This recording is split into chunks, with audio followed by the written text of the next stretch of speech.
All right, with JJ, let's bring in our two-time Super Bowl champion, Bryant McFadden. B-Mac, what did Dallas just show you? What did they prove? What did you see here with the Cowboys tonight? Well, defensively, they showed me they're a much improved group from what we saw last year. Dan Quinn has really changed the dynamics on the defensive side. I love how they flow to the football. Michael Parsons is an upcoming star. You can do so much with him as a pass rusher, as a stand-up linebacker. He's a playmaker. And then you have Mr. Diggs in the back, in the secondary, guys.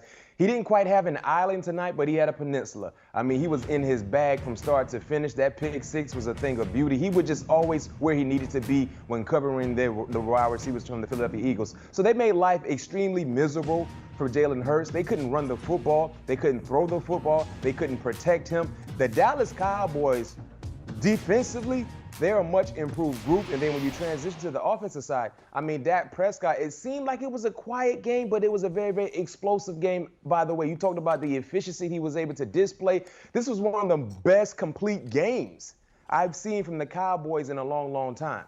I absolutely love the way that Ezekiel Elliott ran the football tonight. I mean, he had 17 carries, 95 yards, and 2 touchdowns, averaging 5.6 yards per carry. He didn't get stuffed one time in those 17 attempts.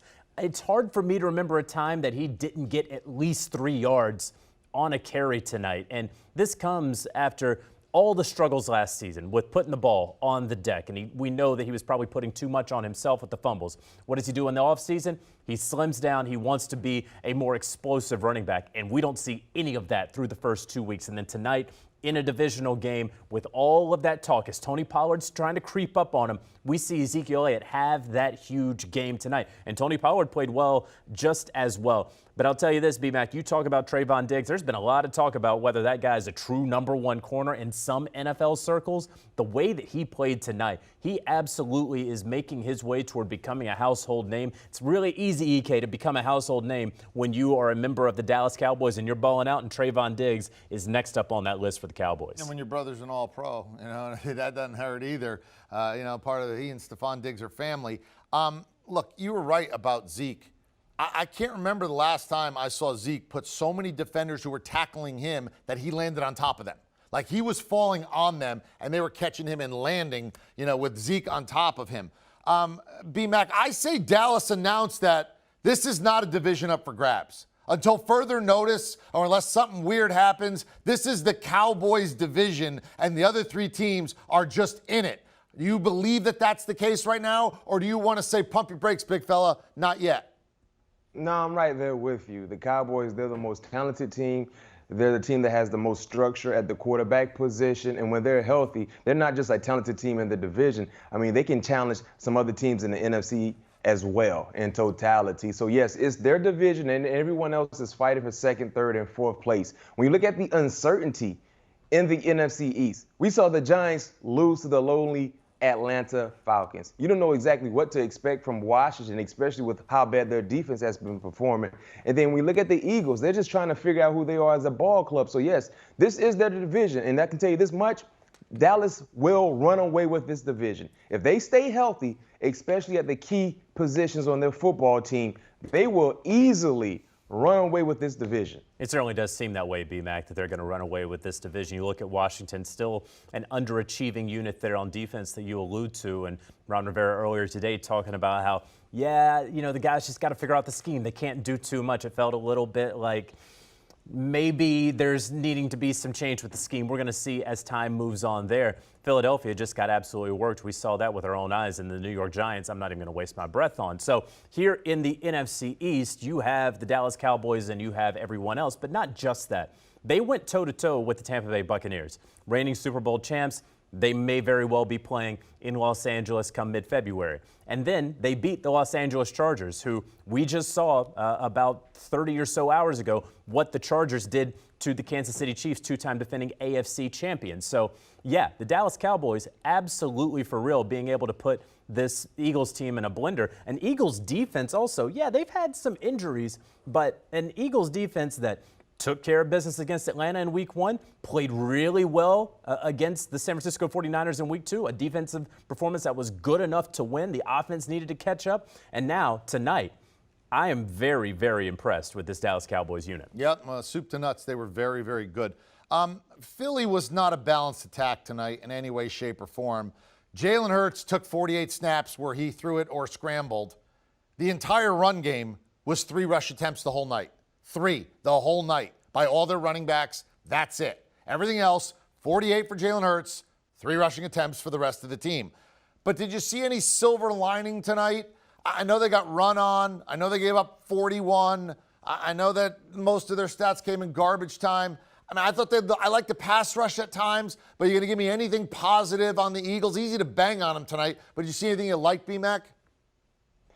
Wow, silver lining with the Eagles tonight. I mean, Hargrave played pretty good interior-wise. They lost Fletcher Cox, but Hargrave played pretty good. Outside of that, no. There's nothing to be positive about. I talked about the issues in protecting Jalen Hurts. He threw for over 300 yards, 2 costly interceptions, 1 that was returned. But you hit on something, EK.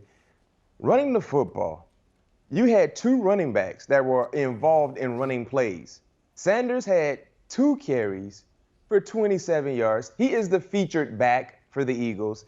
Kenneth Gainwell, rookie, had 1 carry for 2 yards. Both players were healthy the entire time. Offensively, what are you doing? How can you only have 3 rushes from your running back positions in 4 quarters of play?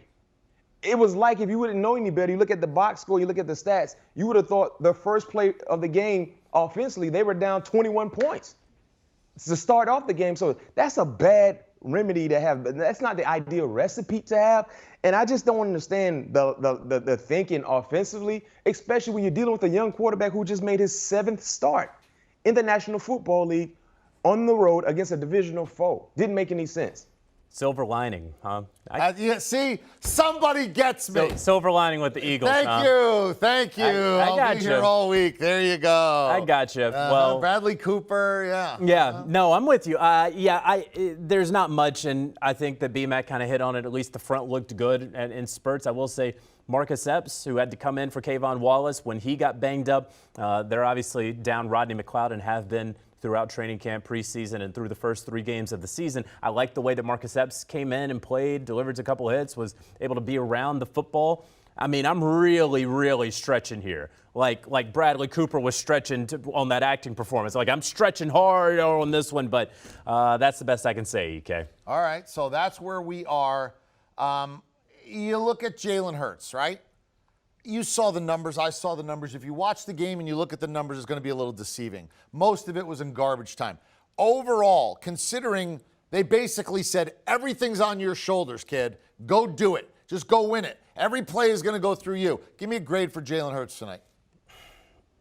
C-, maybe a D+. I'm going to give him a C-, though. I mean, the Trayvon Diggs pick 6 was really on Jalen Hurts. I know the receiver fell down, but he was staring at him the entire time. And the reason that they started out so imbalanced on pass to run was because Nick Sirianni put the ball in Jalen Hurts' hands, said, hey, we're going to let you throw on first down. We're going to try to get in front of the chains. We're going to try to get you in manageable 3rd down situations. And it just didn't happen there in the first half. Now, it is on Nick Sirianni. It's on that coaching staff that they didn't get more runs involved there at the beginning of the 3rd quarter. You have to begin to get balance. You're only down by 2 scores at that point, still a winnable game, even if the win probability says that it's not. So I didn't like that. But I understood why there weren't that many runs in the first half. They wanted Jalen Hurts to have the football in his hands, to see what the defense was doing. They thought they could attack the middle of the field finally, and they tried that early on, especially with how soft it was with the Dallas Cowboys linebacking group there. They still leave something to be desired. So I'm going to give Jalen Hurts a C-, kind of a D+, depends on if you're grading on a curve, depending on what school you go to. You know, maybe at UNC it would be a D+, but at an NC State or a Florida State BMAC, they'd give you a C-. Yeah, I'm going to give him a C-, JJ. I got to give him a C-. I mean, listen, over 300 yards, 2 touchdowns, right? 2 interceptions, 1 that was returned. But the game plan was put everything on his plate. And he was forced to really become extremely active. That's not the ideal situation to have put a young quarterback in. And we saw he didn't really answer that bell ideally. So me personally, I give him a C minus. He competed. He really competed. I mean, you looked at some of the times he was dropping back. People were in his face, like going on his second or third step in the pocket. He was trying to make people miss. He was making people miss. He was competing and giving his guys an opportunity. He didn't get any help. That's the thing. So I'm giving him a C minus based on the production he was able to give. My grade's actually a little better. And I realize I usually grade more like a chemistry teacher than a gym teacher. I've got to really downgrade him for the pick six. It was a terrible throw. He literally gifted the other team a touchdown, and that effectively ended the game coming in the third quarter. I mean, that's a terrible, terrible, terrible throw. But, I mean, they basically said, go win the game. He's running around. His offensive line, every time he did something good, the ball came back on a holding penalty. How many did they have tonight? And he didn't quit. And I saw that. You could see that he was leading his team, even when they knew they weren't going to win. I give him a little better grade. I give him a C plus, maybe a fat C, somewhere in there, slightly better. How's this? You ain't hanging it on the fridge. Whatever grade we're giving him, it's not going up on the refrigerator. That is certainly for sure. All right, there you go. That's the Eagles coach. Beat Dallas. Had the shirt on all week. All right, Sirianni, ready? Going visor. Yeah, all right. Sure, why not? That backfired. Yeah. There's Dallas retweeting their own version of the shirt. Beat by Dallas instead of beat Dallas. Sure, I like a little trash talk in this division. They don't like each other. Eagles, Cowboys, Giants, Redskins. Have at it, son. You wear the shirt all week and you don't get it done. You deserve a little clap back by the Star.